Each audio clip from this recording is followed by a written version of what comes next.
इस समय आगरा सियासत के एक मुख्य केंद्र बन चुका है। जी हाँ, रामजी लाल सुमन का एक ऐसा बयान जिसने पूरे देश के अंदर कोहराम मचा दिया, संग्राम मचा दिया। संग्राम सिंह यानी कि राणा सांगा के खिलाफ एक ऐसा बयान दे दिया जिससे सियासत में भूचाल आ गया। अब पूरी राजनीति के उत्तर प्रदेश और आगरा बन चुका है। रामजीलाल सुमन जब नई दिल्ली से आगरा लौटे तो उन्होंने दो टूक कहा कि मैं किसी भी कीमत पर इस मामले में पीछे नहीं हटूंगा, ना ही माफी मांगूंगा।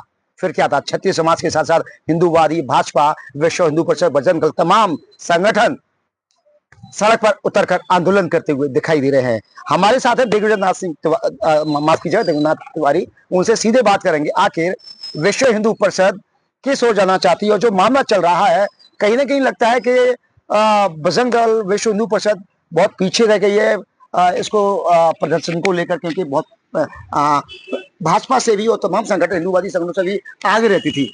नहीं, ऐसा कुछ नहीं है। विश्व हिंदू परिषद बजरंग दल ने के केंद्र नेतृत्व द्वारा इसका विरोध किया गया और प्रांत के कई जिलों में रामजीलाल सुमन का पुतला दहन हुआ। समस्या ये है कि अब पुतला जलाने की बारी नहीं है, क्योंकि अब याचना नहीं, अब रण होगा, जीवन जय या मरण होगा। मैंने विश्व हिंदू परिषद को, बजरंग दल को, भाजपा को बहुत लंबे अरसे से देखा है और विश्व हिंदू परिषद तब से जानता हूँ जब महानगर संयोजक आपके नीरज गुंडा थे, तो छोटे छोटे मुद्दों पर सड़क पर उतरते हुए मैंने देखा है आपके संगठन के लोगों को। अब क्या है, बहुत कमजोर सा हो गया कि क्या बात है कि इतना बड़ा मुद्दा है लेकिन सड़कों पर यूथ दिखाई नहीं देता है? नहीं, बिल्कुल नहीं, सड़कों पर यूथ आज भी है।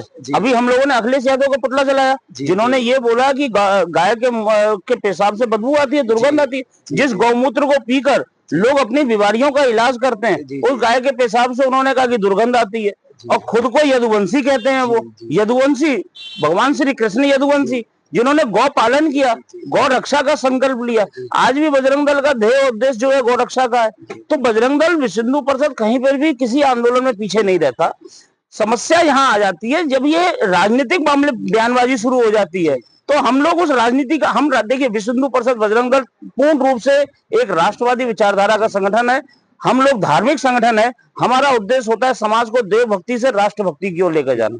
हमारा राजनीति से कोई लेना देना नहीं। लेकिन जो बयानबाजी हो रही है, गाय के तबेलों से बदबू आना और राज्यसभा में इस तरीके का राणा, जो छत्रपति शिवाजी महाराज हों या फिर राणा सांगा, ऐसे सपूत हैं जिन्होंने लड़ते हुए अपना सर्वस्व लुटा दिया, अब क्या कहेंगे? महाराणा प्रताप, छत्रपति शिवाजी महाराज, संभाजी महाराज, राणा सांगा जी, ये सभी हमारे आदर्श हैं, हमारे पूर्वज, ये आदर्श हैं हमारे। स्वामी विवेकानंद जी ने कहा था, और कोई गलत नहीं कहा था, कि तलवारों की धारों पे इतिहास हमारा चलता है। हमारा इतिहास पुरातन काल से तलवारों की धारों पर है। इनके शौर्य की गाथा है, आज भी हमारे रोंगटे खड़े करती हैं और ये हमारे प्रेरणा स्रोत हैं। अगर इनको लेकर कोई टिप्पणी करता है और कोई दूषित मानसिकता का व्यक्ति जब इस तरीके की बातें करता है, आगरा में बहुत बड़ा पागल खाना है। अंग्रेजों ने इसलिए इसको स्थापित किया था। इन लोगों के को अब दिमाग के इलाज की आवश्यकता है। विश्व हिंदू परिषद बजरंग दल शीघ्र ही इन लोगों के दिमाग का इलाज कर देगा और इनको इसमें भर्ती भी करा देगा। लेकिन जिस तरीके से उन्होंने साफ कहा है कि हम किसी भी कीमत पर पीछे नहीं हटेंगे, अखिलेश यादव भी बिल्कुल फ्रंट फुट पर आके बैटिंग करते हुए दिखाई दे रहे हैं। देखिए, ये दूषित मानसिकता के लोग हैं, ये सोचने और समझने की क्षमताएं खत्म कर चुके हैं। इन लोगों की पढ़ाई लिखाई, शिक्षा दीक्षा भी सब दूषित मानसिकता के द्वारा ही। जो लोग घोटालों के पैसों से शिक्षा दीक्षा ग्रहण करें, तो वो क्या होगा भाई? हम लोग, आप एक चीज बताइए, समाज के अंदर अगर किसी ने सच्ची भावना से जो कार्य किया होगा, उसी का तो काम होता है। ये सब दूषित मानसिकता के लोग हैं। इन लोगों के बातों का कोई मतलब नहीं है। समाज जागृत हो चुका है और उसका परिणाम करनी सेना के द्वारा ये लोग भुगत चुके हैं। ठीक है, समाज जागृत हो चुका है, समाज जागरूक है। इन्हीं के समाज के लोगों ने, यदुवंशियों ने इनका विरोध किया। इन्हीं की पार्टी के कितने क्षत्रिय जो थे, उन्होंने अपने त्याग पत्र दिया। क्यों दिया? दूषित मानसिकता के लोग हैं ना। दिग्विजय जी, जिस तरीके से सपा प्रमुख सहित तमाम जितने भी यहाँ पर सुमन के यहाँ पर निवास पाए, शिवपाल जी आए, रामगोपाल यादव आए, एक बड़ी बात कही है, वो सभी लोग कह रहे हैं कि दलित दलित दलित दलित और क्षत्रिय के बीच में कुछ होना जा रहा है क्या? ऐसा कुछ नहीं है। नहीं, जिस तरीके से समाजवादी पार्टी, मैंने आपसे कहा ना, ये राजनीतिकरण करना इनका पुराना काम है। राजनीति है, पूर्ण रूप से राजनीति है। अब अपनी बात का, अपना आदमी का बचाव कैसे किया जाए, तो उसे इसको वोट दो। भाई एक चीज बताइए, लोकसभा चुनाव चल रहे थे, लोकसभा चुनाव के अंदर कांग्रेस के एक सो कॉल्ड नेता राहुल गांधी जी, अपने आप को बहुत बड़े बुद्धिजीवी कहते हैं, क्या कह रहे थे, और ये अखिलेश यादव, संविधान खत्म हो जाएगा, संविधान खतरे में, आरक्षण खत्म हो जाए। क्या था ऐसा कोई मुद्दा? कुछ नहीं था। समाज को बरगलाने का कार्य इनके द्वारा, कांग्रेस के द्वारा, समाजवादी पार्टी के द्वारा शुरू से किया गया। यही अखिलेश यादव थे, इन्हीं के बाप ने कार सेवकों पर गोली चलाई, संसद में कहा कि मैं मुसलमानों की मदद करता हूं। ये मुल्ला मौलवियों के चाटुकार है, इनके पुरखों ने उनके तलवे चाटे हैं, उनका जूठन खाया है। इनको रोजा इफ्तार में जाना अच्छा लगता है, नवरात्रों के पंडाल में नहीं आएंगे, कभी व्रत का पारण नहीं करेंगे।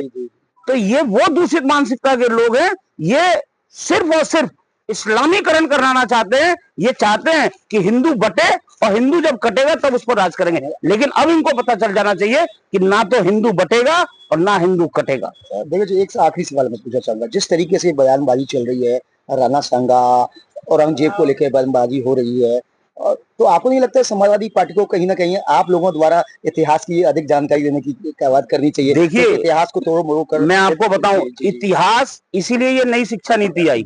ये नई शिक्षा नीति क्यों आई इस देश के अंदर? इसीलिए आई क्योंकि हमारा दुर्भाग्य रहा, देश आजाद हुआ, लेकिन हमारे पूर्वजों द्वारा, हमारे ऋषि मुनियों के द्वारा लिखे गए ग्रंथों को, इतिहास को इन लोगों ने किताबों में शामिल नहीं किया, कोर्स में शामिल नहीं किया। इनके जो पूर्वज थे, ये कांग्रेसी और समाजवादी विचारधारा के जो लोग थे, इन्होंने कम्युनिस्टों का इतिहास पढ़ा, इन्होंने भारतीय इतिहास नहीं पढ़ा। राणा सांगा वो व्यक्ति थे, वो महाप्रतापी राजा थे जिनका हाथ कट गया, पैर कट गया, आंख जख्मी हो गई, आधा धड़ जख्मी होने के बावजूद भी उन्होंने संहार किया मुगलों का। उन्होंने युद्ध लड़े, 80 घाव थे शरीर पर, 100 युद्ध लड़ने के बाद भी जो आदमी पराजित नहीं हुआ, ऐसे योद्धा के बारे में ये बातें कर रहे हैं। अभी तो अयोध्या से बाबर का नाम हटा है ना, शीघ्र इस देश से औरंगजेब का भी नाम हटेगा, बहुत कुछ होगा। अब देश का हिंदू जाग चुका है, सनातन धर्म जाग चुका है, सनातन चेतना का महाघोष हो चुका है।